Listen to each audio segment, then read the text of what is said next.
Opa Gundam style, everybody. My name is Phoenix, and I use they, them pronouns, and welcome back to WoW Cool Robot.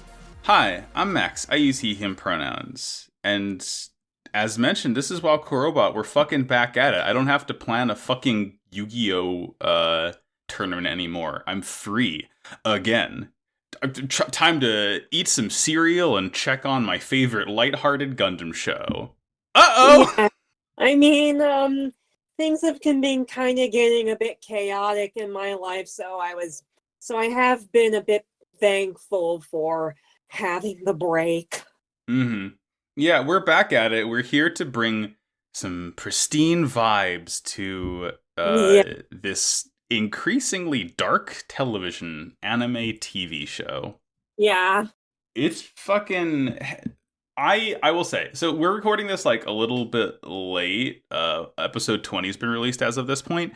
And, you know, not to count my chickens before they hatch, but this is shaping up to be a fucking tremendous Gundam show. Yeah. I am so surprised with how good this show is. This show has pacing. I'm not saying it's good pacing or bad pacing. It has pacing. A lot of Gundam shows seem to have pacing. For better or for worse, they do have pacing. Yeah.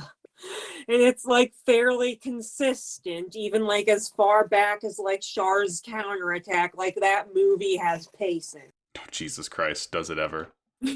Like they are consistent. Yeah. Yeah, I mean, I think this show's definitely... it has pacing, like... The first season has from what I remember, a consistent pace, and the second season has a consistent pace too. That pace of the second season being fucking go crazy, go nuts pace, but it's been a pace nonetheless. Yeah. Like everybody is just about to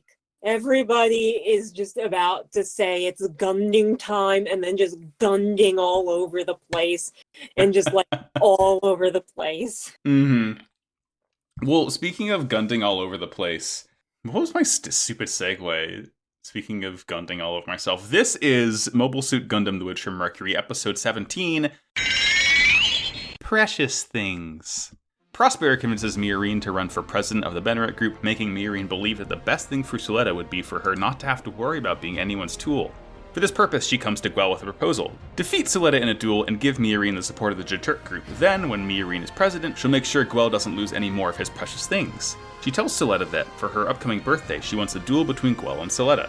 Suletta doesn't realize this is a trap, as Prosper has given Miorine a kill switch that would shut down Ariel when activated. Sure enough, as Ariel hits permit score 8 and Ari is set free, Miorine shuts down the mobile suit, allowing Guel to win the duel and reclaim his title of holder. Uh-oh! That's not good. Yeah. That's not good. That's not good one bit. Uh-oh. The permit turned white. Uh-oh. That certainly was a plan, Miorine. Miorine, Rembrandt, you listen to me very carefully. I've installed evil TikTok on your phone. When you activate this application, Gundam Gungo fucked up. Do it now, though. Yeah. Certainly that was a plan, not a good plan. Maybe you should have gotten a second opinion from somebody who wasn't Prospera Mercury.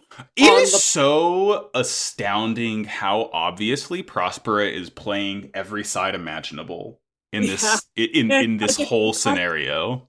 Not even like 5D chess anymore. I have no idea how many dimensions she is playing in. It's like, it's that fucking Mac quote from It's Always Sunny. I'm playing both sides, so I always come out on top. That's what Prosper is doing. Like, she literally, I mean, you know, we'll talk about it as we get into the episode, but that scene when she's kind of talking to Miorine and Guel, and Miorine's like, where are you? And she's like, oh, I'm hanging out with Shadiq right now. And I'm like, what? You can't just say that. Kicks ass. I love Prosper. Prosper is such a fucking fun character. Yeah, it's like, I mean, I just have to say that, like, I kind of don't even know, like, I am still, like, when I watched it, I'm kind of not even certain if, like, Miorine even wants to become president of the Bennett group. She is being manipulated. I mean, and this flows with the first scene of the episode that we're going to be talking about. So she is like being very openly manipulated by Prosper, right? Prosper basically saying doing this is for Suletta's own good, very much using the fact that, you know, she clearly cares a lot for Suletta and has feelings for Suletta, but just like Prospera is so blatantly using that, but the fact that it's for Suletta means that Mirin doesn't really care, and like she'll go along with it, and you know, if only for a little while. Who's to say that she's not going to realize, oh god, oh fuck, I fucked everything up so badly. But in this moment, she's like, this is what's best for Suletta, is robbing her of all the things that bring her happiness. Gaslight, gatekeep, Gund boss. Gaslight, gatekeep, Gund. The fucking Mirin meme with the arrow going up. But and Prospera kind of hints at later on where she says, I wonder if Suletta will really give up Ariel so easily. I think Prospera just like, hey, can I have my other daughter back? Yeah, that like it really reframes, and again, we're kind of jumping around all over the place. It really reframes that one shot of when Suletta was doing Shadiq and the Grassley Girls, when Ariel went permit 6 and turned blue and like Prospera shed a tear. It is very obvious looking back, she's shedding a tear because she knows that Ari's going to be set free and come back to her soon. Yeah, like she doesn't give a fuck about Suletta. It's like, oh my god, my favorite daughter, she's going to get out of the Code Lyoko suit. And I'm not going to have to take care about this whole clone that I made. Ari, why is your forehead so big? What happened in there? Children's foreheads, and it's like, this is just like a thing from drawing, but with just like how our skulls change, children's foreheads do actually tend to like be a lot bigger because like their facial features, like on the skull, it's like the proportions are different. Sure. So like, babies have big, like babies and like young children, they have like bigger foreheads. And then it's just like a toss-up genetically from there about whether or not you're going to have a big forehead or not when you're growing up. Interesting. Yeah. So we get the OP, and we see Mirin wakes up and kind of goes out to meet Suletta, who's like standing in front of her door. And Mirin says, have you been waiting there all night? And Suletta says, no, I just got here. And it is so obvious. She is just like, she's been camping out of Mirin's door like a fucking like iPhone release. Like I was going to say like a puppy or like a cat. It's the SpongeBob meme. What do you do all day? Wait for you to wake up. Yeah. That's what this is. They walk and talk, and you know, Suletta's saying, hey, your birthday's soon. You're almost 17, which means we get to get married soon. And she kind of Suletta is just being like so normal about this, and I wonder oh my god, yeah. She's like, I am like going to try and plan to like bake a cake for you.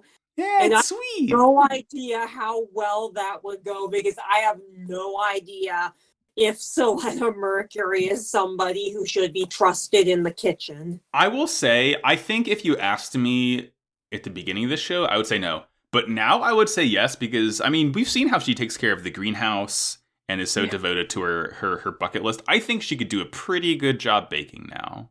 I mean, I am not like, I'm pretty sure she would try and like follow one of those weird GIF recipes. Oh yeah, fucking like 5-minute crafts how to make like 2-ingredient brownies, and then she accidentally burns down Earth House Hanger. Yeah, like, or like those ones where it is like, where somebody heard like about like the concept of a turducken. Oh yeah, and it's like 8 different animals just fucking like shoved inside each other. Or like somebody who never got over like the Reddit bacon phase. Oh, that's too fucking real. Because there was a pork surplus in the United States. That's okay. Yeah, that's so fucking funny that like when you realize that's why bacon was so big 10 years ago, that shit cracks me up. It's so fucking great. So we get an interesting kind of look into Suletta here when Mirin kind of asks her out of the blue, like, hey, if someone made you give up Ariel, what would you do? And for the first time, because, coming off the heels of Suletta saying that she would kill if her mother asked her to, she says, no, I wouldn't give up Ariel for anyone. So that's her limit, is, her family, basically. Yeah. Also, I did notice, total sidebar here, I've never noticed the weird fucking, front backpacks everyone wears until now. And you kind of look at it in the scene of Suletta and Mirin walking, and literally everyone is wearing these kind of, 45-degree angle orange, front sling backpacks. It's so weird. I thought they look like they put on a fanny pack on the wrong part of their body, or a little bit, yeah. They look like they kind of got confused about where to wear their fanny packs. Right. No one knew, and they all saw the first person to wear it wrong was wearing it so confidently, and I was like, oh shit, that must be the right way to do it. I'm not sure that it's I saw Cecilia Dote wearing her fanny pack like that, so I started wearing her fanny pack like that. And if Cecilia Dote, I think Cecilia Dote is the popular girl. She's a tastemaker, absolutely. She's the one, Mirin is not the head, but she's not the head bitch in charge. No, she's the valedictorian. She's respected, but not like that. She might be who everybody is fighting over for the affection for, but that's just because her daddy is rich. But for the person who really controls the social scene, it's the dueling committee, kids. It's definitely Cecilia. That is Cecilia Dote, and if Cecilia Dote started, and if Cecilia Dote cut holes in her tank top, so we'd all do it. All through it, they would do it. She is the Regina George of Atacacia. True. We get a little scene. We see Shadiq is talking to the Pale CEOs. He proposed a partnership with them, and they all talk about Gundams, and he says, hey, everyone loves Gundams these days. Wouldn't you like Gundam as your core business unit now? Basically promising them that he will hand over Gundam to them when he's president. And they basically say, how does Sarius feel about this? And Shadiq says, this ain't about him. And they totally realize, oh, he's not coming back, is he? Yeah. I'm pretty sure that this exact same meeting probably happened at Bondi at some point in the early 80s. This ain't about him. Oh, God. We get a shot after that. We see Suletta, who's watering the tomatoes. When Elon approaches her and does his nasty fucking quote unquote flirting, where he pins her to the wall. What brainwashing juice are the Pales giving Elon 5? Honestly, his behavior in this scene. Wrong. Yeah, his behavior in this scene genuinely made me think this is normal, regular number one Elon for a second. Because weird, flirty freak Elon 5 wouldn't pull a taser on Suletta like this. It seems really out of character for him. And Guel shows up to save the day and runs in and protects Suletta, disarms Elon, who just kind of scampers off like a hurt dog. It's really fucking weird. He just kind of wordlessly is okay, and just kind of hobbles away. I mean, I miss Elon. I still miss Elon 4. It's Elon 5 proved that he could be a fun weirdo. This isn't fun. No, this isn't fun. And not Jesus Christ, or did they after they gave you Elon Prime face surgery, did they strap you down Clockwork Orange style and make you watch a bunch of pickup artists videos? I was literally gonna say, yeah, dude bro how to hit on women type videos. Again, my headcanon is that this is regular Elon Ceres in this one scene. Yeah. Because I don't think Elon 5 is such a silly fucking guy in literally every other scene we see him in. Yeah. He wouldn't pull a taser on anyone, I don't think. Yeah, it's please, he is the boy. He's he's still in the room with Noria. Yeah, he that room he goes into later. I love the fucking timeout room. It kicks ass. Yeah, because Elon 5 was still in the room with Noria, and he was like trying to get her to like play hangman. Yeah. Oh, I mean, she'll play hangman. She'll kill someone, but she won't play the spelling game. Yeah. uh, so Guel's here, and we get a really nice scene of Guel talking with Suletta, and Suletta apologizes about his dad beefing it, and Guel talks about how he wants to rebuild Jet Turk. He needs to become the CEO no matter how hard it is because he doesn't want to lose any more precious things. And he even admits, like, hey, you're saying, move forward and gain too. Like, I'm living by that. It's hard to move forward, and I'm still learning how to do it, but I want to do it. And then he even admits, like, that tenacity of Suletta always moving forward is what made him fall for her. Oh, no. And it's this very cute, very high school embarrassed moment of them both being like, them both blushing and yelling, and it's really sweet. I have to say, it's like this whole scene, it made me cringe. Oh, yeah, it is cringe. It's cringe in a good way, though. Like, not in that way, like I am watching a high school rom-com cringe. It made me cringe in a way that was like, oh my god, did you not learn anything from your Earth field trip, Ghoul? I mean, to be fair, the shit he learned in his Earth field trip, I don't think is very applicable to having cute little high school meetings with someone. It was more of like how to bury a body. It's like, maybe those things that you find precious are not actually that good in the long run, and like, you are like your dad, who you still feel incredibly guilty about having killed. He was the one who manufactured those mobile suits. It really all comes, I mean, it comes back to Prospera, but for anyone in the Benner group, it kind of all comes back to Vim, doesn't it? Yeah. It's very fascinating. You're like, please, can anybody in this show listen to people who are not their parents? No! It's Fuck no!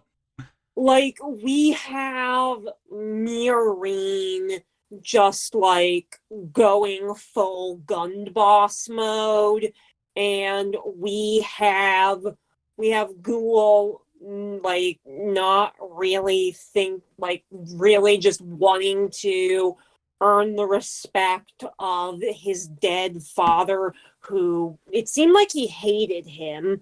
And and we also have Shadiq with his whole like, we work for war crimes thing, where he's just reinventing the exact same concept over again. Like, he's like going to like take Raytheon, but it's like spelled without all the vowels in it, and it has RTHN. Yeah, and it has like some sort of like quirky minimalist logo. Mm-hmm. So it's like cool and new and hip. And I have to say, it's like, Anacassia absolutely does not teach critical thinking skills. No. I mean, again, something I really do like about this show is that the school setting definitely serves as a very interesting framing device for all of these people being teens, because in every Gundam show, they're all teens pretty much, because again, that's the demographic the show's aiming at, so you have to make it about teens, and some shows do a better job of, explaining why they're teens piloting it. And I will say, having it be like a school to learn business or mechanical engineering or what have you, all centered around these mobile suits, is like, that's a very, I would say, a very competently made framing device, just because it allows you to have these kinds of things of like, you can kind of, in a much more real life applicable way, show why someone is so fucked up, and that's because they're a business major. Yeah, and like, I was actually like in the DMs, it was like I was talking about this, and it sort of is like, I did see like a really good thread on Twitter talking in sort of more of like an intellectual way about this, about how like people, especially in like the strategy department, or like basically like who basically are the business majors of the school. They're like learning how to like basically do all of this and like not ask questions and like never really think about, hey, should we even have a Bennett group? And Probably not. That could and, very well be how this show ends, though. yeah, and also like with the piloting department, they're basically on like Call of Duty, like war is so cool, like all of this stuff is so cool, but it is also basically just a game. It's like a duel for funsies and not like actual war where you are like going to be going and killing people in those mobile suits. And I see we haven't really seen much of the mechanics department, but I bet they also get like a heavy dose of the Bennett group is good and do anything to keep preserving the Bennett group. Or you should feel honored to be able to maintain and work on Bennett group machines. Yeah. And also, it's like, I kind of feel like Miorine, Ghoul, and Shadiq, in like their own flavor of like fucked up, we do not have any critical thinking skills, because if we did, we might realize that war is bad, but heaven forbid. Like, I feel like they have sort of ended up, and like they are sort of ending up, and they don't really know that they're doing this, but it seems like all of them are competitively speed running to see who can become the classic Gundam Tomino evil adult the fastest. Who is going to like repeat all of their parents' mistakes, like, and like just like, yeah. Yeah, I mean, again, show's not over. I am very interested in seeing that, because they really are setting up. The kids are becoming a much bigger, like, as the kids, like Shadiq taking over Grassley, and then absorbing Pale, and then Miorine and Gwell kind of taking over Jaturk and sort of like becoming their own entity to try and take over Bennett as a whole. It definitely seems like there's a lot bigger focus on the kids in season 2 of like who's in charge, because you had like, you know, all the adults were there in season 1, and now the way things are progressing in season 2, it very much seems like, okay, it's the kids' turn now. That's like kind of what the core seems to be about to me. Basically, the only one that is still intact is Pale, and it's like, right. Yeah, and like, that's interesting to me too, that Elon Prime hasn't done anything. He's just kind of been in that one room with the CEOs every once in a while. I'd be really intrigued to see when he actually does something.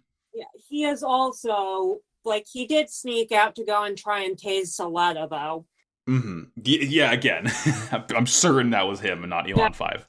It was like, also it's like seeing with like this episode, like even more like Miorine refusing to kind of see like stuff is bad, is like she completely drank the arranged marriage Kool-Aid. Like, there are other ways of like forming alliances. It's not like there are other ways to form alliances with people. It's not like it's not like 1770 whatever anymore. Like, you can just be friends. Yeah, you can just be friends. Well, she's kind of making that start to happen, because at this point Miorine walks up and says, "Hey, Soletta, you were wondering what you wanted to get me from my birthday earlier. I know what you can get me. A duel between you and Gwell. Don't worry about why." And like, I also have to say, just before we get off it, and it's like, I did actually also take notes on 17. I also am just thinking about how, like, Anacassia has, like, nobody there is being taught, like, critical thinking skills, and I'm just, like, thinking about, like, the Elan, how, like, the Elans figure out into this, because it seems like Elan 5 wants to get the hell out, and I'm not really sure about 4. Maybe he was just like too much of like a loner for him, for like them to really get to him. He was like the cool edgy, he was like the edgy kid in the back of the class. But I also am thinking about like, what does this mean to Earth House? Like, they basically are all like people from Earth who got taken up into space by this big space corporation, and they're like trying to get the benefits from the Bennett group, and they're right into the Bennett group indoctrination station. Mm-hmm. Yeah, like it. I wish we were able to see more of what Earth House has going on. We know Choo Choo has her 5 dads, which is awesome. Yeah. And we know that Nika has connections with Donna Fold. Yeah. But that's kind of it. Like, I think we might have gotten little snippets here and there, like offhand remarks of, the origins of the Earth House students. Yeah, but, like one of them, I think, one of them is into astrology. The other one, yeah, Aaliyah, like a gambling problem. Mm-hmm. That's my friend Ojello. Yeah, no, it is weird. They do feel a little underdeveloped because they're kind of there to be like the Soletta support squad, and we'll see why in a little bit. But I would like to know more about them. Yeah, and it's also like it would make sense for like the people in like the other houses, like Shadiq's little Shaklik or the Jewel Girls. Yeah, I mean, again, it's like I want to know more about every student here, but especially Earth House, just because like they're like our team group. They're like our ZZ team. They're like our Tekkadan. They're like our I hope they're not like Tekkadan. But they're like the main guys. Yeah, they're the main guys, exactly. Well, anyway, we get a scene shortly thereafter of Miorine talking to Guel and saying, "Hey, I need to become president. I need your help. You need my help. Let's make a deal and like enter into business together. And I will help you protect your precious things, your company that you inherited from your father, if you help me." So Guel kind of goes along with it, and we quickly cut to the dueling committee room where they, they're giving the stakes of the duel. The little Haro boys overseeing it this time, and it's like Cecilia's back on the couch. Yay! But not for long, though. Yeah, I saw Cecilia sitting on like a couch like that, so I decided to sit on the couch like that. And now it's getting really crowded, and Cecilia's kind of getting mad at us for all stealing her couch. Yeah, sitting queen.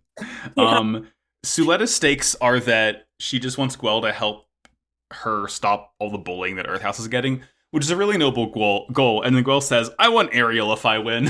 And you can very much tell, like, it's not his idea. Because why would he wouldn't ask for that in any other circumstance, but Suletta's like, huh? What? I'm pretty sure that, like, Prospera might have also gotten to him, but we just didn't see that. Or, like, maybe Miorine said something off him. No. It's definitely Miorine said that, and, it's Prospera through Miorine, really, because it was all Prospera's idea, but Miorine's even there in the room and says, "It's fine, Suletta, like, you always win, so it shouldn't be an issue if he wagers Ariel, right?" So it's very much implied that Miorine told Guel, "Hey, bet Ariel, you're gonna win. Don't worry about it." God, it's just fucking. Talk to your girlfriend, Miorine. It's just communication. It's not that hard. Like, there's an entire song about it. Yeah, I was gonna say. We get a little elevator shot of Miorine apologizing to Guel. And, like, she knows that Guel truly does like Suletta, and Guel, probably figures the same about Miorine. And they definitely talk about Prospera, because Miorine kind of mentions, like, I just want Suletta to be happy. I want her to be able to live in a world without Gundams, without, her being manipulated like this. And that's why Guel has to win to free Suletta. Mastermind by Taylor Swift off of her album Midnights is playing quietly in the background. Not a very good album, sad to say. Like, there's like 1 or 2 good songs, but it's like it's kind of been rough for her since 1989. Like, they're very hit or miss. I mean, Like, I literally had this conversation with Katie a couple days ago. Like, there are a couple of pretty good songs off of Midnight's, but like as a whole, I think it's a pretty weak album. yeah, it's like Folklore and Evermore were kind of a course correction after Lover. And I have to say, it's like I have like this whole rant, but I really did not like Lover. Like, I'm surprisingly okay with Reputation, but I did not like Lover. Reputation, yes, Reputation's gotten better with me over time. I think Lover's also fine. I don't think it's like incredible. There are definitely a lot more good songs off of Lover than of Midnight's, but hey, Folklore's like a fucking eternal banger. Like, I am just kind of not forgiving her for spelling as fun.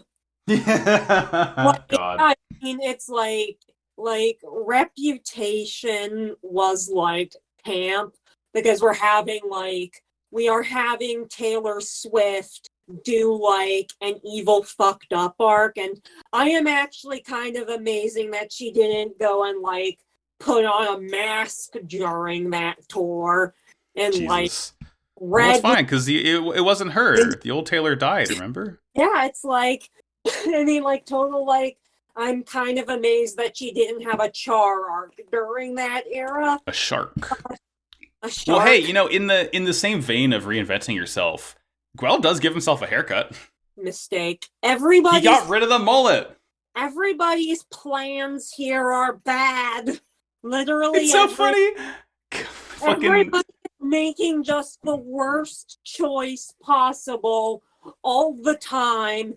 For like this entire block of episodes. I know. Like, I just want to go into the show with like a little squirt bottle and just spray everybody until they just don't anymore.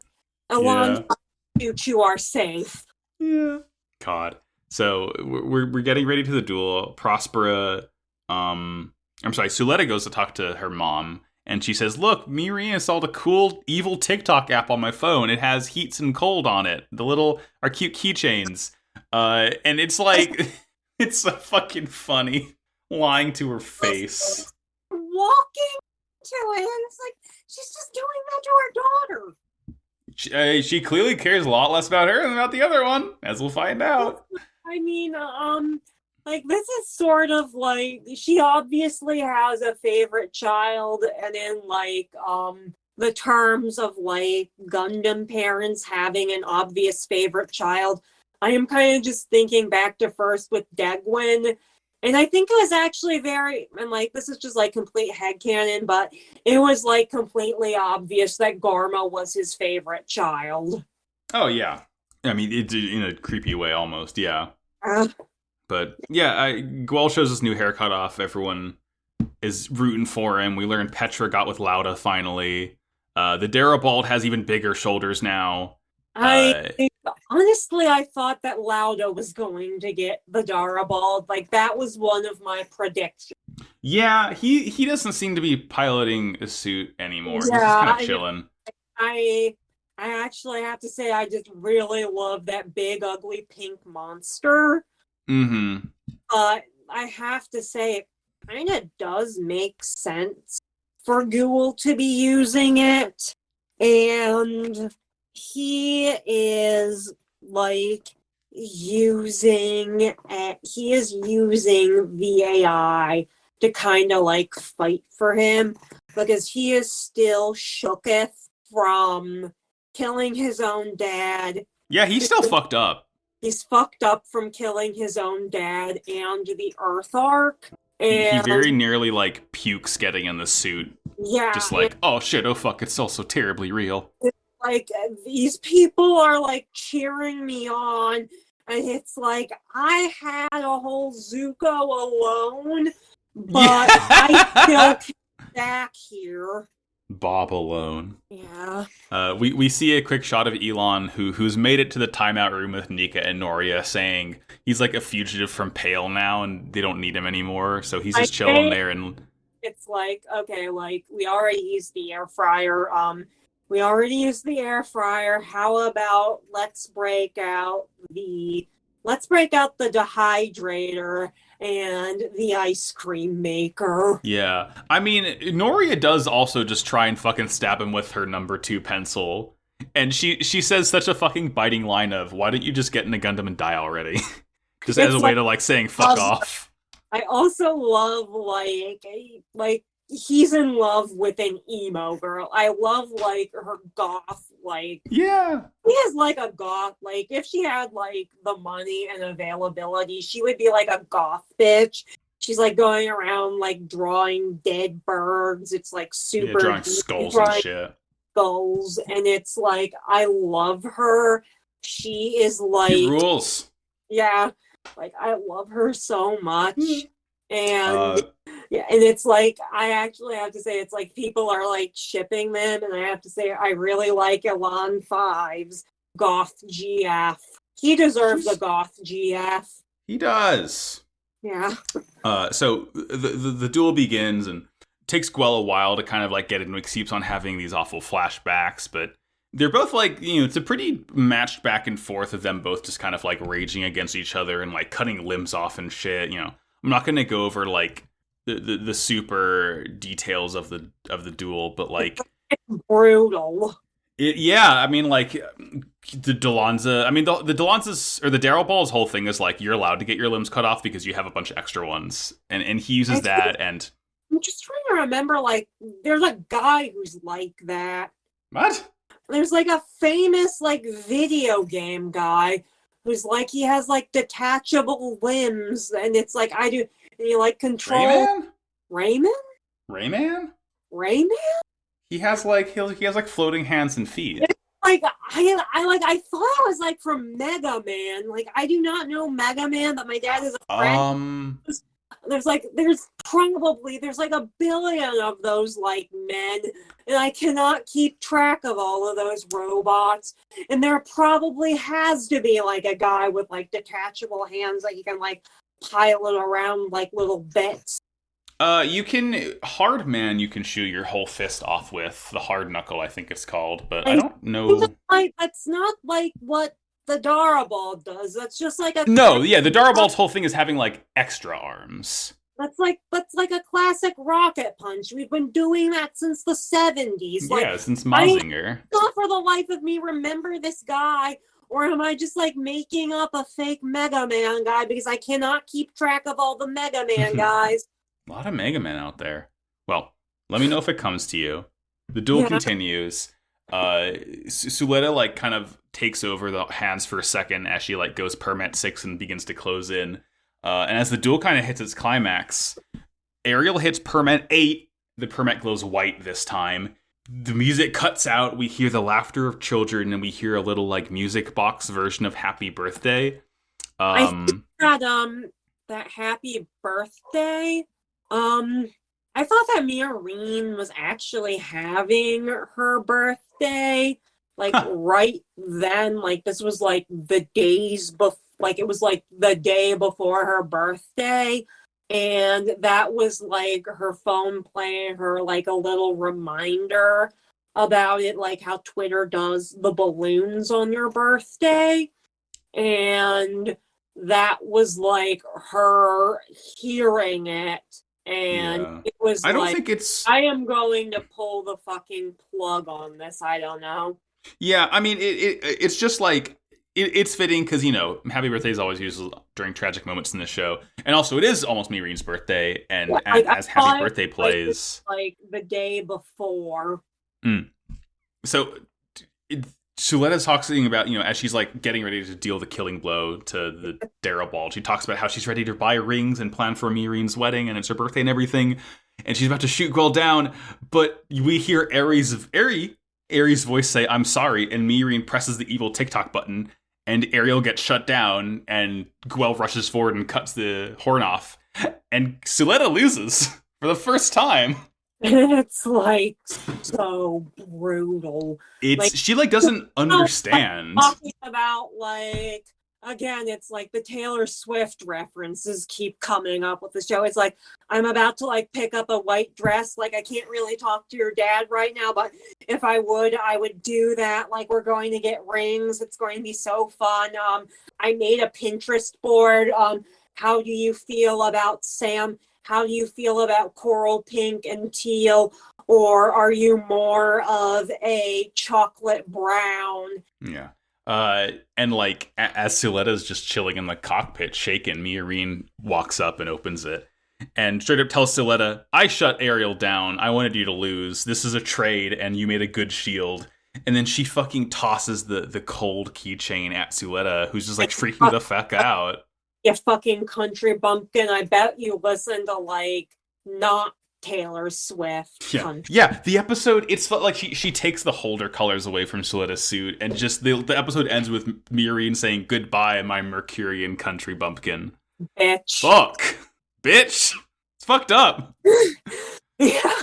It's like, again, it's like, why, like, maybe it's because, like, I am, I would like, why did Taylor Swift reference, like, maybe it's because I jinxed it because I had that joke headcanon about Miorine being like a huge Swiftie, but like if you called her that, she would give you the glare, and now it's like I can't stop thinking about Taylor Swift and G-Witch at the same time. Help. Oh god. Heinous. Well, maybe getting into the next episode summary will write our course. Mobile Suit Gundam, The Witch from Mercury, Episode 18. Our Empty Selves. Despite losing just about everything, Suletta seems to just be doing fine in the aftermath of her duel. She focuses only on filling out her bucket list and truly believes that she broke her promise and let Miorine down, that she doesn't deserve her. Choo-Choo sees all this and takes Suletta to confront Miorine face to face, wanting Suletta to tell Miorine how she truly feels. Like, please just talk to your girlfriends. Please just talk to other people that who aren't your mom. After learning that Shadiq is running for president of the group against her, and that he has vastly more support, Prospera nudges Miorine to gain favor by supporting the Earthian riots against the oppression of the Benrit group. As they prepare to head to Earth, Suletta and the gang show up. Suletta is led to a hangar where Ariel lies, with her getting in the cockpit and finally meeting her older sister, or rather, her original self, face to face. Ari explains that Suletta and all the other gun bits are clones of the original Ari, and that Suletta was the key to Ariel, which is now unlocked, and so she is no longer needed. She is ejected into space, with Prospera flying up to her, confirming that everything Ari said was true, and pushing her away, telling her, go back to school and find happiness there. Goodbye. You just had your girlfriend dump you, and then you also got broken up with by your Gundam. It's fuck it. Poor Suletta. Poor Suletta. I don't know if anybody else has ever been dumped by their mech before. It's fucking like, so okay. We'll get to it. So starts out, Suletta's fine. She's doing fucking great. And everyone's really worried because she just got broken up with. Like, she should be fucked up, but she's doing A-okay and she's loving it. And just like she is in the denial phase. She's like, I am like going to school. I am acing all of my classes. Is like, we also like, does Permit make the monorail work? I am making the biggest ramen ever. Would a depressed person makes this? Yeah, yeah, could a depressed person make this? She's like, oh yeah, did I ask that question a cool way? That's part of my bucket list, and everyone's like, this is fucked up. Yeah, it's like her nasty ramen bowl looked so gross. Yeah, it's like was having like you're like I know you were raised on like old rebroadcasts of like school comedies on Mercury, like was also having like your first breakup on that list too. Yeah, right. Yoletta. Also, I have to say, in that class, where she was like asking about the monorail, I'm actually kind of glad that I finally got an explanation for what permit exactly is. It's basically like, and I was actually right. It basically is just magic crystals that allow their magic technology to work. Still Yeah, don't. it's just fucking bullshit. Yeah, still don't know what permit scores are, but I am like we have confirmed that it is basically like Luna Titanium or Gundanium. Yeah, it's Psycho Frame. Don't worry about it. Yeah. We get the opening. We see Guel, who's like Skyping investors for Jaturk, and they're all saying, "Oh, your company's shit, and your haircut sucks. Goodbye." And they all like hang up on him. And it looks and kind of actually like he got a new. Like I also have to say about like the intro, like I don't really get like the ending music to me, like it hits a lot harder than the opening music. And I remember how like back with like Shukufuku with like Yoasobi, they like had like all of this stuff during like the promotion of the show where they were talking about, oh yeah, we like wrote like an entire novel about Suletta growing up on Mercury and like all this world building stuff, and we were actually given it so like we could write the song to fit in the themes of the show. But for this one, it's basically like it's just an opening. So you know, he complains about no investors, and then Prospera calls and says, "Hey, if you needed something to show off to your investors, to give them, have them give you money, why not show them the Gundam that you have?" And Mirian's like, "What the fuck did you just say to me?" What? Like, I also have to say about like Yule in this scene. He got a new outfit, and it is also bad. It's just a fucking like business boy outfit. It's nothing. He is like a business boy, but he has like it's like none of the sheer charisma that like the boy mayor of Second Life had. Yeah, I don't know if that would be called charisma. I don't know, but it's like it just looks like he's wearing one of his dad's old suits, and like they didn't even bother to like go and like maybe it was like a rush job of the tailoring, or it's like not tailored at all, since like his dad is like a lot older and he's like middle-aged and was like kind of pudgy, but like Yule is like Yule and he's like jacked, so it looks weird on him. I have to say I do like Miorine's little like girl boss outfit. Yeah, she's Madam President. She's rocking with it. Yeah, love just the sheer number of hair accessories in like that updo. Like it takes a lot to look like a fucking cockatiel. Yeah, especially like shiny, colorful things. Like I know they like shiny, colorful things. Mm-hmm. Not really to hoard like a mag, I just like them. Very easily distracted by them. Yeah. So they go to the Jaturk garage, and sure enough, the fucking Gundam Schwartz set is here, and Prospera's like, "Oh yeah, we've been working on it for a while. Vim wanted to get into the drone business, so Shinsei handed this to him." And Mirian's like, "Why the fuck didn't you tell anyone?" And Prospera's like, "I don't know. You can say that you made it though if you want."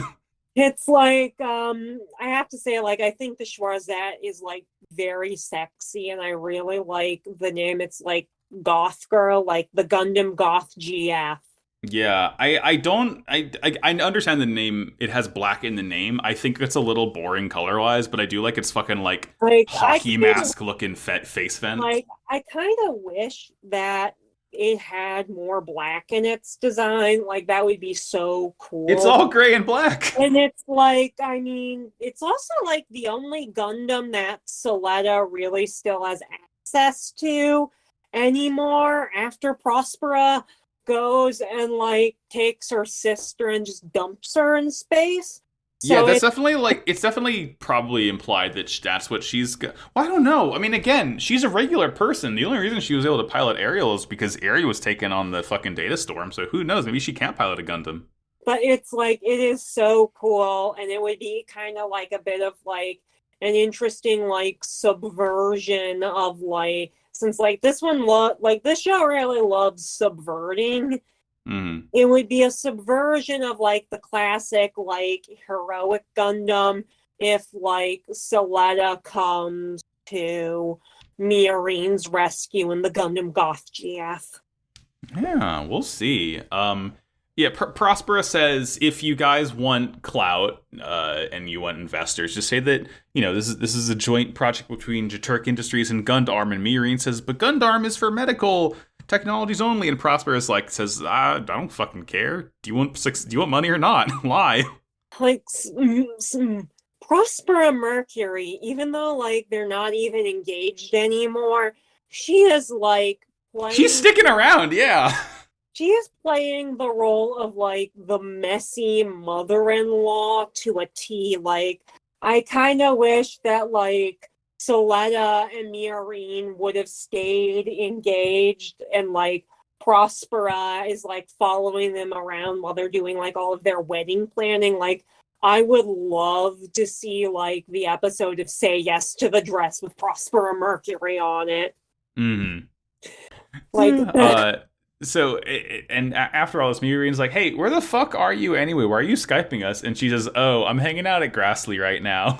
And also, I have one more thing to get in. It's like, Miorine, it's like, since everybody is like still like repeating the mistakes of their parents and like Delling ran like an evil company, it would be like, Miorine is kind of saying, big pharma rules, the military industrial complex drools, and there's like a big chance that like, who knows, maybe in G-Witch Destiny it turns out that like Gundam has gone evil corporation because Miorine just refuses to let go of her values. Like, even if that would be interesting. Exists, like Miorine is like, I'm not too sure about what would happen to Soletta in this hypothetical sequel series that I am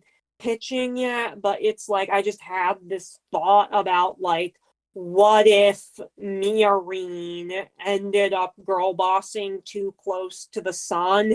And this whole show is about girl bossing too close to the sun, thinking about Mercury. Interesting. Seems a little on the nose. Yeah, but like Prospera is just like hanging out with everybody, trying to still do like her cool mom routine. She's a cool mom. Give her that. Yeah. How many of your moms are cyborgs? None that I know of. And I just have the one. Yeah. So we get a little cut to after we learn that Prosper is hanging out at Grassley. We see her assistant, whose name I keep on forgetting, goes to Belle, who's working on some other mobile suits, and she kind of like shows the blueprint. She's like, "What the fuck is this thing?" It's called a Gund node, and it's yet a new mobile suit we haven't really seen yet outside of blueprints. But all we know is that it would help Ariel expand its data storm network. Seems bad. Yeah, seems like we shouldn't be working on this fucking technology. Maybe. Yeah. What do I know? Good choke on a Gund node. Like that. A Gund node just sounds dirty, and it's like and Gun Volva didn't. Like, I'm sorry, it's like maybe the gun node goes in the gun vulva, but like, I'm sorry, Belmira, you signed up for the Shadow Gundwitch money gang, so like, you're not getting out of this one. Oh yeah, she has no fucking recourse here. You are in the Shadow Gundwitch money gang. We love casting spells, legalize nuclear bombs. That is literally the plot of Witch from Mercury. Or at least that's what Shadiq's plan is with like who knows what his plan is. I also saw that there were like with Noria, like the guy said like, oh, by the way, that like the Lithrith Thorn and the Lithrith both had like self-destruct devices inside of them, and that just made me think about Gundam Wing again. Oh God, we can't get into Wing right now. Sophie We and can't. Gloria, like those two, like if those two were like the people that Operation Meteor had sent instead of those 5 chuckle fucks. Look, all right, we gotta get back on track here. So we see Prospera, who's talking with Shadiq, and Shadiq asks if Gundam would become part of Grasslease, and he's like, yeah, kind of a big bummer. We couldn't obtain even a damaged Gundam in that attack on the school. And Prospera's sitting there thinking, if you really wanted Gundam so bad, you'd think that you'd be able to try and get your hands on something, even broken parts. Or maybe there was a reason that you couldn't get your hands on those damaged Gundams. And Shadiq just kind of like gives her a very wry smile. It's very obvious she's aware that Shadiq is, part of that plot there. Also, like, I know you're, like, all the guys at, like, Dominicus, they absolutely love Grassley. Yeah, Grassley, I think all of their suits are Grassley suits. Yeah, it's like, maybe. you're, like, the official, so it's like, okay, like, I know y'all are, like, the anti-witch people, but, like, come on, it's fun. We love, like, Shadow Gun Witch Money Gang, we love casting spells. Come on, it's fun. Don't you want to be a little bit naughty? Mm-hmm. Gwell and Miorine show up here, and they learn that Shadiq's running for president against Miorine, and he has the support of Pale, so 2 houses against Miorine's 1 house, and apparently the vote's in only 2 weeks, and I guess the vote probably coincides around Miorine's birthday, knowing how this show fucking operates. Yeah. Like, I know that, like, in Japan, like, we're kind of used to, like, presidential races in America being, like, this whole big, like, 2-year thing that you have to get started on, like, about, like, right now for, like, Wish it wasn't. Yeah, but it's, like, Japan is one of those, like, sensible countries where it's, like, you can't, like, really, like, start, like, talking about politics until, like, 2 months before the election. Like, come on, be serious. Yeah. Like, we have stuff to get done in the government and then just, like, constantly going around and being on tour for rallies. Like, please be for real. Yeah. So we cut from there. We see Suletta, who's at the greenhouse, and Choo Choo's there and asking her, like, are you mad at me, Reen? And Suletta's like, no, I suck, and it's my fault, and I let her down. I broke my promises. And Choo Choo's like so fucking worried for Suletta right now when Lauda shows up. Like, with his... Lauda's with his girl gang? Lauda's with his girl gang, and he's there, and he kind of, like, starts talking shit to Suletta, and then goes to Choo Choo and says, hey, thank you for saving my life. Goodbye. And everyone's just, like, completely baffled by this. I don't really know, but it was like Choo Choo was definitely about to, like, go and do another Choo Choo punch on him again. Yeah. She's taking it back. She doesn't do anything. And, like, yeah, Soletta's just fucking, she's broken right now. She, like, agrees and believes all the shit that Lauda says about her.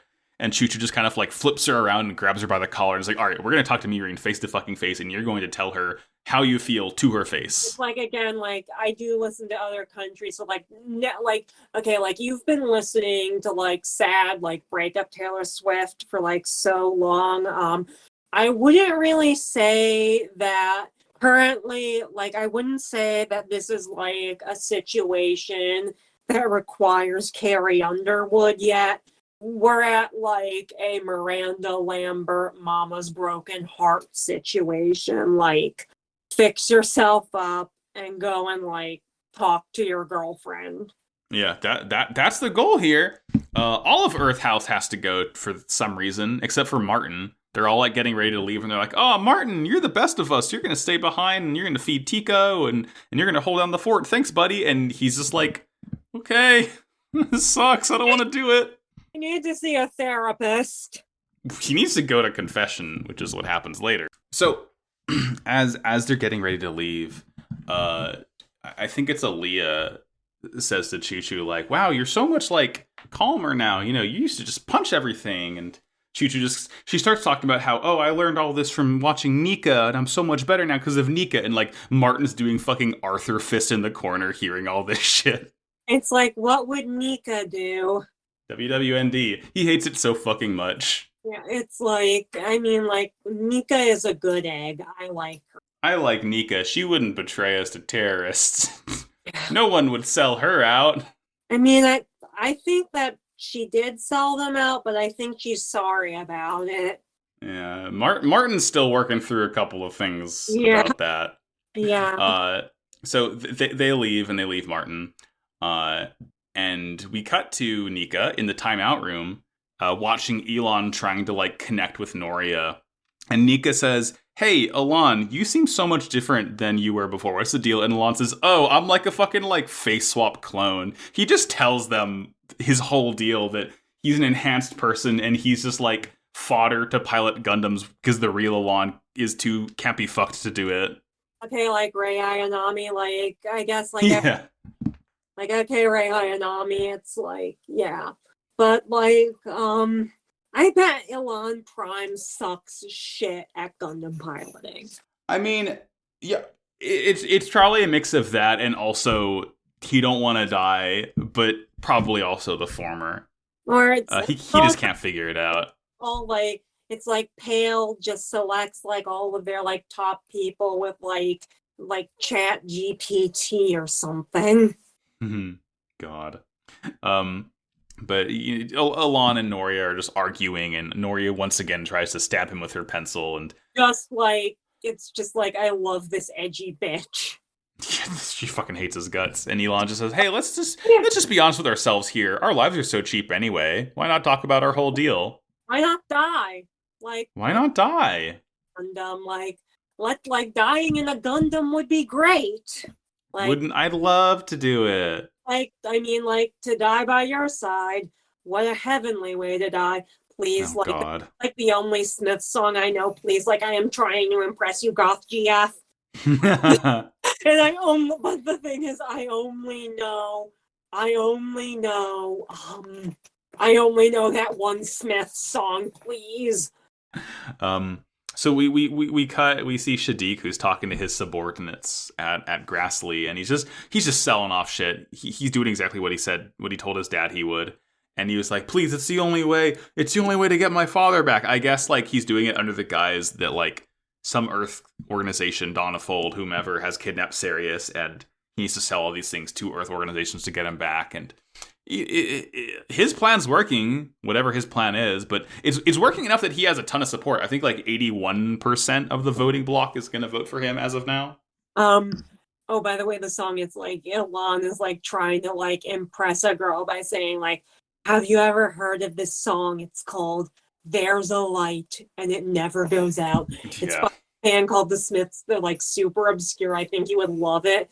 And that would probably get any goth girl to try and stab you with her pencil.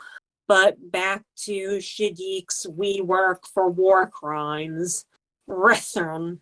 Yeah, he doing all of this shit, everyone loves him. And again, he does have like two of the main Benric Group 3 working with him. And Mirin's like, "Oh, fuck, I'm never going to be able to win the election this way." And Prosperous says, "You're right. What if you went to Earth and tried to stop a riot?"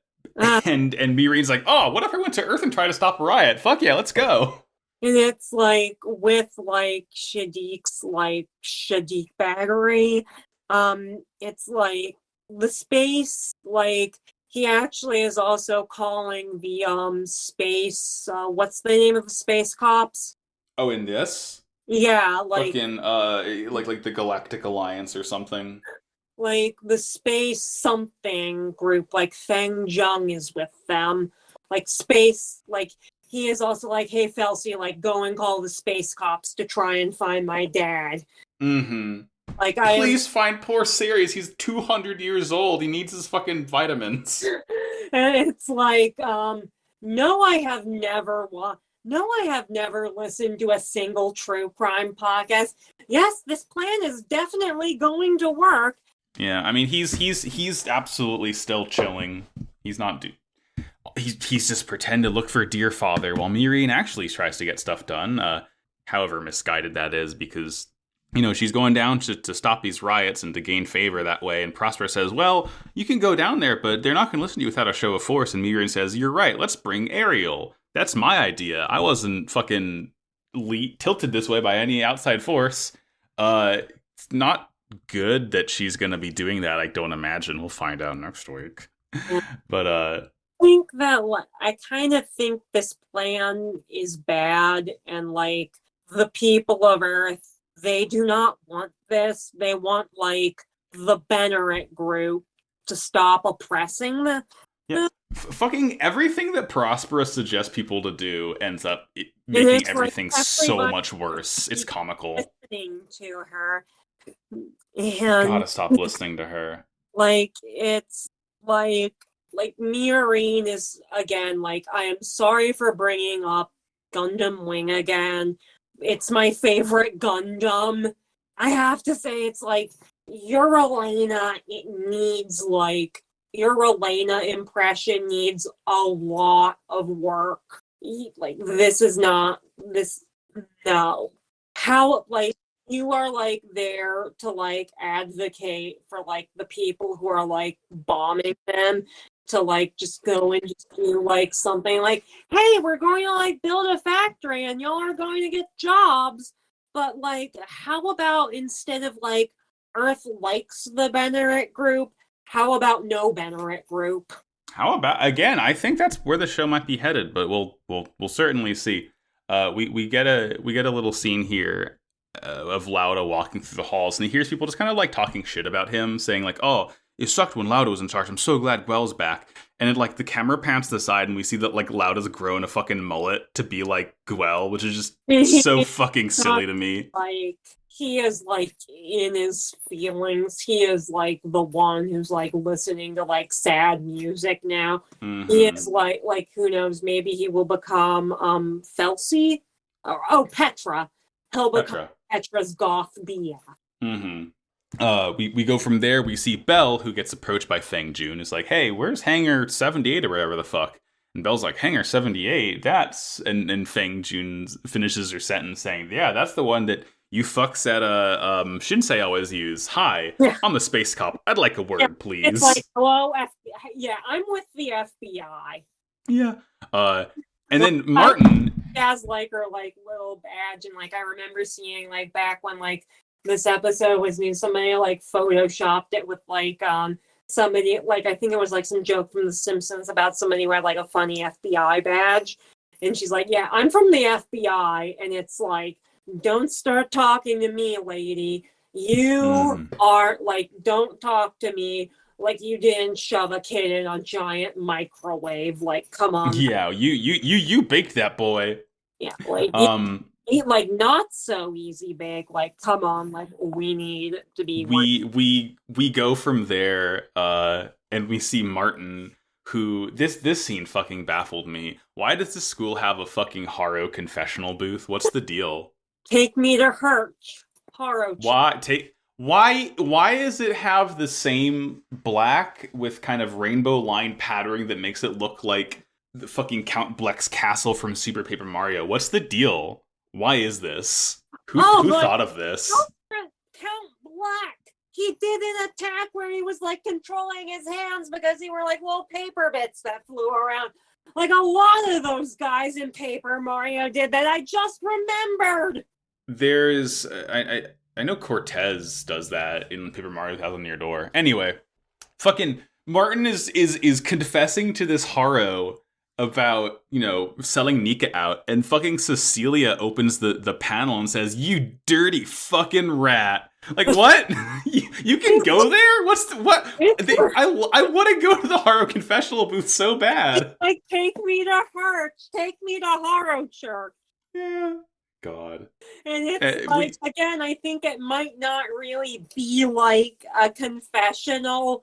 I think it might just be like Anacassia, like they had like some mental health crises, and they're just doing this to kind of like try to like paper over, like, hey, like maybe we need to get like real counselors here. But what do you mean, like mental illness doesn't exist? Like, you like just talk to a Haro and get all your emotions out to a Haro, and you will be good. Like, just like fake therapist. Like, yeah, just vent. Like, you're fine. That's all you need. And it's like only thing you need. Like, maybe they were also doing mindfulness courses. So fucking Cecilia gets Martin. Miorine goes to talk with the head of Dominicus and saying, I'm gonna go to Earth. And he's like, okay, you can get an escort. And then fucking Kenanji shows up again. Like, back to, like, the, Cecilia thing, it's like, I don't really think it's supposed to, like, I don't think, like, even though they're, like, witch hunters, like, Anacostia doesn't really seem like a Catholic school to me. Like, if this was, like, anime Catholic school, like, they would have gone all out on it. Like, I know that, like, anime Catholics go, like, harder than real Catholics. So it's obviously, like, a therapy thing. And I know it's like, Cecilia, like, I know you're trying your best, but the patient is supposed to be on the couch, not the therapist. You have it backwards. Also, Kenanji is back, and, like, Yule is, like, really surprised to, like, actually be meeting him. Yeah, he's like a superhero to him. Yeah, it's like he really, like, looks up to him, and I actually think that Kenanji is, like, he is also, like, kind of, like, happy about this because, like, wow, somebody who still thinks I'm cool. Yeah, honestly, I think Kenanji's cool, even though he's kind of a cop. As all of this is going on, the Earth House kids make it to, like, the fucking business building, whatever the fuck, trying to find where Miorine is. And they send Suletta ahead, and she has to get in a normal suit for some reason. And I think Ojello even comments, like, why is she in a normal suit? And everyone's like, I don't know, they just told her to. And she kind of gets, like, led through these darkened halls to the hangar where Ariel is, with, like, the cockpit open and, like, light. The gamer lights are on the inside. Maybe they were, like, trying to, like, Metal Gear Solid Suletta sneak around to try to, like, find the shuttle that Miorine was going to be on. So no, I mean, we see Prospera. Prospera sets this up. Like, Prospera wants her to... Yeah. She wants her there, but she makes it there. She makes it to Ariel. And she kind of, gets inside and starts... Again, it's her own little confessional booth here. She's talking about how she doesn't believe she can move forward in Game 2 anymore. And as she's just kind of, like, floating in... It's like that's what I thought that she was going to, like, try to, like, find the shuttle before Miorine leaves so they could sneak. Oh, well. Like, that would... I mean, honestly, you put Ariel in front of her and she just forgets everything she was doing. That would have been what? You just put Ariel in front of Suletta and she forgets everything that she was going to be doing before anyway. Yeah, it's like, and, like, trying to, like, sneak on the shuttle that Miorine is on. So, like, you can go and talk to her. That would actually be a good plan, but everybody in the show seems to have forgotten about good plans. Really? And as she's chilling in Ariel hits Permit 6, and Suletta gets kind of, like, sucked into it, and she visualizes the hangar where Lola Frith was. This is way back when, because little baby Ari appears in front of her for the very first time, saying this is year 154. It's, like, a while back. I forget when G-Witch takes place. Like 21. Like, I don't remember what, like, the Ad Stella timeline is. Like, in like, first Gundam, they were always saying, like, in the year 0079 of the Universal Century, and they were, like, constantly talking about that, what year it was. And yeah, well, so it's... I must have written this down wrong, because she says 154, but the show takes place in 122. So this is a while back. This is probably, like, 110 something. But yeah, and it's I actually think that Ari, as she is being seen here, looks older than what Ari looked like in the prologue, because Ari... No, she is. Like, she looks like she could be in, like, elementary school now. Yeah, no, she's definitely older. I mean, this isn't Vanadis. This is somewhere else. It's definitely... Time had passed between the incident. I mean, it was, like, what, fucking 21 years ago? I don't know how exactly the timeline matches up. Like, she looks older. Maybe this is, like, what the hangar on Mercury looked like. That's definitely what this is supposed to be, because we get a little flash as Aries lore dumping at Suletta. We do get a moment of, like, when the original Aerie died, quote unquote. He looked like a lot older than what she was in. Yeah, no, it definitely was a couple years after the prologue. What's her name? What was Prospera's name before? Elric? Elnora? Elnora! She still has, like, her red Elnora hair, and she is, Yeah, she like, doesn't have the mullet. holding... Like, she still has a mullet. It's just a different type of mullet. It's a lot shorter, and it's red, not brown. And she is holding Ares' dead body like the fuck... Like, she is, like, the fucking Virgin Mary, and this is the fucking Pieta. Yeah, like, again, Eri died and got somehow slurped into the permit. And that's what caused all of this, and it turns out the people with the clone theories were partially right. Eri was the original, but Suletta's a clone. All of the other Gundbits are fucking clones, too. What the fuck? And it's like, wait, did Prospera, did she, like, make a bunch of, like, what happened to all the other clones? Like, did she just, like, kill them so she could have, like, a spirit in there or something? I think so. And I think that's the implication. And it's like, Suletta is the only one that was allowed to grow up. Yeah, well, I mean, they say they needed a key. Suletta's the key. They don't need her anymore. But they needed someone to actually pilot it. But I think whenever, because Suletta would always talk about everyone, and there was that moment when she fought Alon 4 and he saw all the little dancing children. I think that you have, like, Ares' actual, like, the original Ares, who's kind of inside the permit. And then you have the other Repla clones, the Repla children, whatever she calls it. Each one of those is like a Gundbit, I believe, and then you have Suletta, who was just a clone that was allowed to grow up and pilot the suit. It's like that it's like very Evangelion. A little bit. Ray, if you rearrange the letters in Eri, it spells Ray! Ah! Nobody else is talking about that because I guess it's kind of like considered like passe to talk about Evangelion in the mecha fandom anymore. Well, I don't know about all that. It's fine. I like it. But yeah, it is a very Evangelion-like reveal, and yeah, it kind of culminates with Eri just kicking Suletta out of the Gundam, and she's just like floating in space. Yeah, and it's like they were like talking about like Suletta. Like, I'm not sure if it was like an Eri memory or a Suletta memory about like mom giving her she ended up like playing a video game and she got mad that she lost a video game, and like she ended up crying and mom gave her like some candy and some hot cocoa to make her stop crying. And that's like, maybe that's an Eri memory because that actually seems like mom loved her, and then she went. No, that was Suletta, because Eri says, like, you held the cocoa up to me to, like, because, like, some cooling thing was broken, or some heating thing was broken, so she, like, held the mug up to the frame of the cockpit. That was Suletta doing it to Eri, but, like, I guess over time, as Suletta grew up, and I guess showed aptitude at piloting, Prosper was just like, all right, I'll let this one live, I guess. And it's, like, she just, like, I remember hearing it's, like, even though it was, like, she was there for her sometimes, like Prospera would just be like going off to other places on Mercury and wherever, and she'd just be fucking off to there, and like Suletta would just always be like waiting for her mom to come back before this happened. And this is like during this show, it is like, this is also like probably the most consistent attention that Suletta has gotten from her mother in her entire life. Yeah.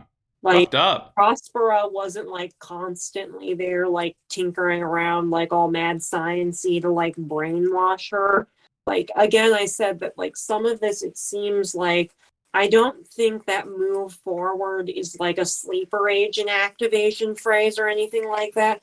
Mm-hmm. I think that it's just conditioning. Like, I was actually going to say, this is just normal abuse that, like, people can do right now without gun technology. Yeah, I was gonna say, it's just conditioning. Just you say that shit and you abuse, and it's fucked up. Poor Suletta. Yeah. Sent to fucking float in space and say, hey, I'm doing this for your own good, but I'm also taking everything away from you. But try and find happiness, I guess. Goodbye. Like, Jesus Christ. Like, go back to school, like, you have a Like, I don't know, you have like a Gundam technology test or whatever, like, bye. Yeah, Julieta, you have an exam tomorrow. Go study for it. And like we get a very quick blip of Prospera almost still being a little concerned for Suletta because when Prospera comes and says, "Yeah, it's all true.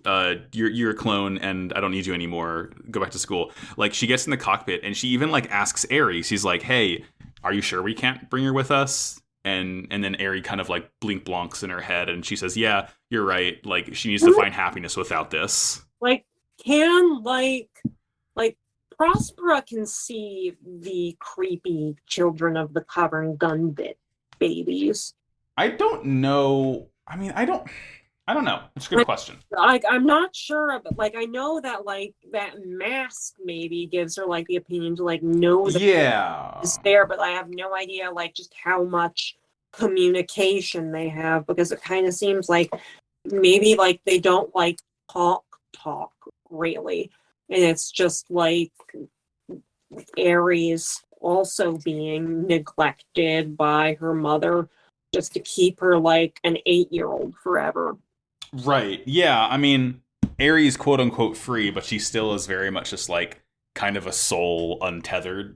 Mm-hmm. So we'll see how the show tackles this moving forward. It's like that's the episode though. just like a little glimpse of like Miorine in the shuttle, just like looking out into space, and it's like, was this really the right decision for me to make? Like, I think she might have some regrets, but Some.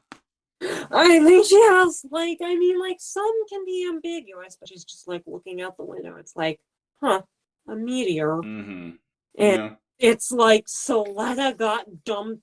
Like, I don't know. Like, I have to like talk to people who have watched like a lot more mecha, but like, has anybody ever gotten dumped by their own mech?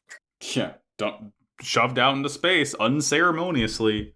And then it's like we get that full body chills ending music, and it's like Miorine.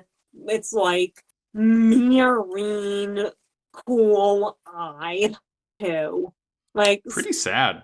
It's like, I mean, like everybody is talking about like, oh, Miorine is going to lose an eye, and it's like same dude who made Code Geass. Like, I actually am like kind of like, please do this. I have no idea what your exact feelings are, but like this would be so great, Mr. Okuchi. And then next episode is called Not the Best Way. It's sure to sum up how everybody. Yeah, sure. It's so fucking true, bestie. Jesus. It's like so you know this, Mr. Okuchi. Like, I am on to you. Well, that'll be for next week. I'm on to you like the space cops are on to Belmaria. Yeah. That'll just about do it for us as we start to wrap this episode up. Went a little long. Had a lot to talk about. Yeah. Probably will next week too. Any like Gunpla updates? Yeah, building the Master Grade Zeta for Ka fucking kicks ass. Yeah, like I ended up getting for my birthday, I got like some birthday Gunpla. Did you get any birthday Gunpla? No, but I bought the Zeta like as a present to myself, so yeah. Kind of. Like, I got the Death Scythe, and I also got the Dynamis. And it's like I now finally have my Gundam Wing and my Gundam Double O collection done. I have also had a real grade God Gundam and a Master Grade Turn A Gundam just laying around. But like lately, like for the past month, I've just been like too depressed to go and like pick them up and build them. And nice. I am like, the Master Grade God Gundam does kind of, I mean, not the Master Grade, the real grade God Gundam does intimidate me, but like I have done like 2 Master Grades in the past, but like I've never done a real grade before. I've also done a couple of SDs. You're gonna have some like little fiddly parts. It shouldn't be too crazy. Yeah, like I also got for my birthday, I got like 2 of those like other weird SDs. They're like more like little SD Gundam figures than like Gundam. Then like Gunpla, I have no idea what they are called, but I got one of the, like, I don't remember what they are called, but I got one of the new Gundam, and I also got one of the Gundam Mark II in the Titans colors for my birthday from my mom. Nice. Fuck yeah. Yeah. Titans colors. Um, And what else is there on the docket? what is your robot of the week? Oh, my robot of the week. So I've been playing a little game called Legend of Zelda Tears of the Kingdom. Pretty good game. It fucking kicks ass. There's a lot of funky little robots in there. They're constructs, and there's different ones. There's steward constructs, and there's soldier constructs, and there's other constructs that are kind of spoilery, but they're these just fucking cool Rayman-ass robots that their limbs are kind of held together by a stream of electricity, so they just are kind of floating Lego people almost. They're cool. Yeah. It's time for plugs. Phoenix, where can we find you on the internet? I decided that, you know what, I want all my links in the same place, and I'm going to make a NeoCities website, so you can find me and find everything, my Tumblr, my Twitter, all of this, my heart, my whatever. Like, I don't remember the whole G Gundam bit. Like, you can find it all at Dank Kushranada at GeoCities. You can find it at dankkushranada.neocities.net. All of those little space colonies in G Gundam are the NeoCities. Fuck yeah. For me, you can find me on Twitter at MaxiBajillion, on Tumblr at MaxiBajillion. I don't have a NeoCities. Those are the only places you can find me. You can listen to my other shows. One is Pod of Greed, the world's #1 and only Yu-Gi-Oh! Podcast sponsored by Kaiba Corp. We just finished up our yearly Yu-Gi-Oh! Tournament, the Cup of Greed, so now we're going back into regular 5Ds episodes. We're on the second arc now. Dark Signers, fucking spiders are there. Kicks ass. Listen to Slappers Only, my video game music showdown podcast. You can listen to Nevermind the Trollocs, a podcast I did and will do again about the Wheel of Time Amazon series. It's coming back, I think, September this year. I always have Nevermind the Troll OCs.